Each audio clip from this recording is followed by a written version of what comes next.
This is in the 1950s. Do you know what you had to do to make a phone call? In this primitive, archaic civilization, you had to dial the phone. You had to take that, you had to put your finger, this precious finger that's meant for eating potato chips. You had to take that finger and put it in a hole, and you had to dial. And then you let go, and then you have to wait for the dial to come back.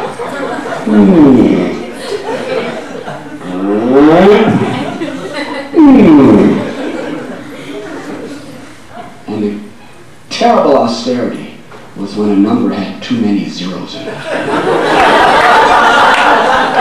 And you had to go. And then wait.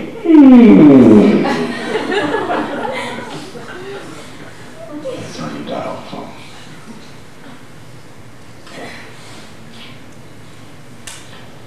And as far as television, in a city like Chicago, there were 4 stations, maximum. 4 stations. People considered this as a lot. Other places said 1 or 2 stations. And every time you wanted to change the station, you had to get up from bed. Can you imagine? You had to get up from bed. Primitive. Practically like coming out of your cave, and you had to walk all the way across the room to the television, and then you had to turn the knob. And you had to go all the way back and lay in bed, and if you wanted to change the stations, you had to do it again and again and again. And then there was progress. It was called remote control. I remember my father was proud. He got a remote control television. It was Zenith. And this had 2 buttons. One to turn it on and off, and the other to change the channels. And you had to push those buttons so hard. I was a little kid. I couldn't do it. I had to ask my father to do it for me. You'd have to go, this button, and then when you went, usually it didn't work. You had to like aim it exactly at that little nut. You had to go, and then you go like this. And then the knob with the stations go.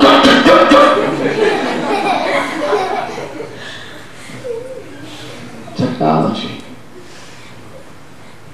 Now look at the televisions. There's like 200 stations in some places. And you just go,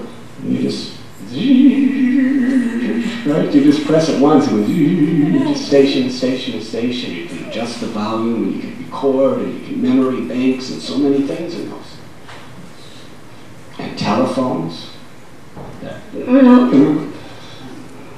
Now, people just carry around telephones all over the place. And I've seen, people don't even dial anymore. They just say, my office, and then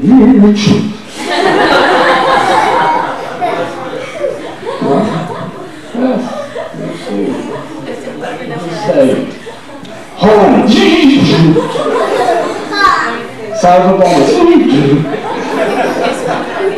You could be in Mongolia and make these phone calls.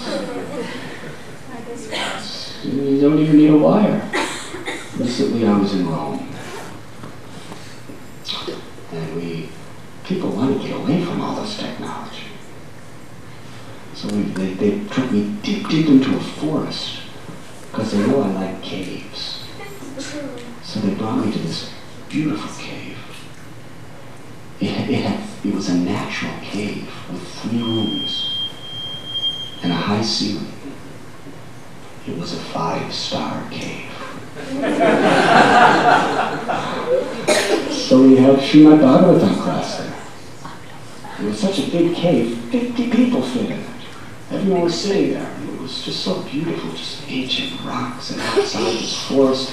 We were miles away from any civilization, and I was telling everybody what a wonderful opportunity it is. We're completely in the lap of nature, where we could just like the ancient rishis used to be out in the forest, just away from all this modern disturbances. And just when I was saying that, somebody's cellular phone rang.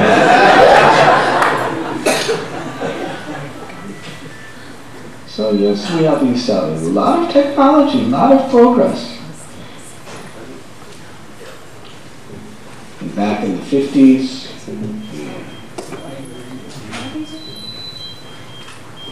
the nature of the automobiles, the nature of the roads, the nature of the airplanes, everything was very, very primitive. What to speak of computers? Only the wealthiest corporations had computers, and those computers were as large as this room. And now you could fit as much data in one of these.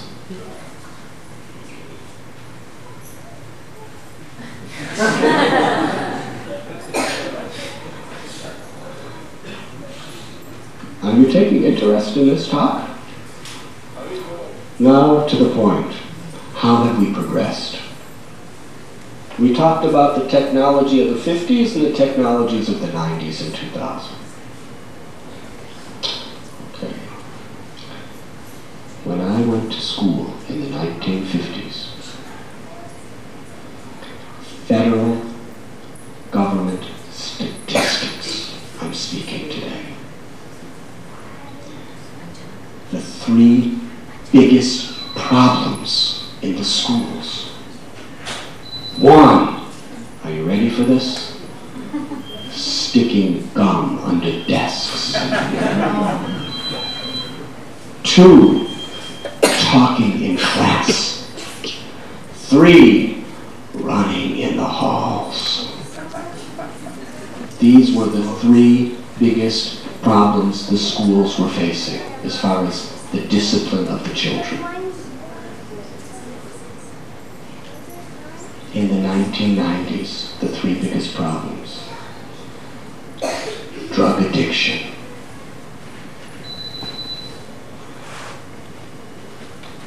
carrying deadly weapons and murdering, fighting with weapons, and pregnancy amongst young girls in grammar school and high school.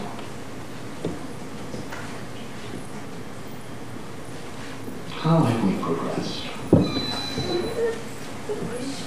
Real advancement of civilization is advancement in character, advancement in value,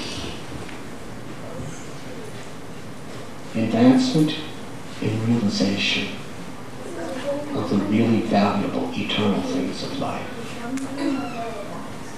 Many of you have come from India.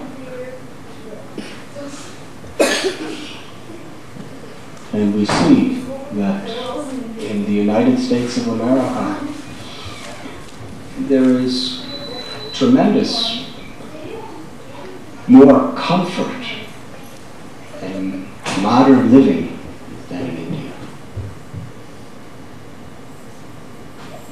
But don't forget your spiritual heritage,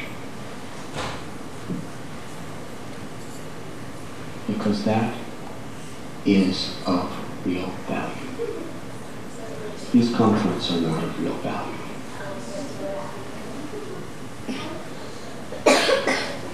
Federal statistic in America: 75% of high school seniors, according to surveys, had seriously considered suicide. And the lowest percentage were in the ghetto black areas. And the highest percentage was amongst the very wealthy class. We have to wake up to the reality.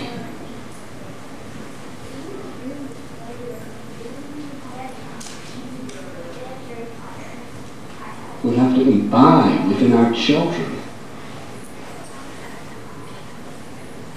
what is of real value, what will bring real fulfillment.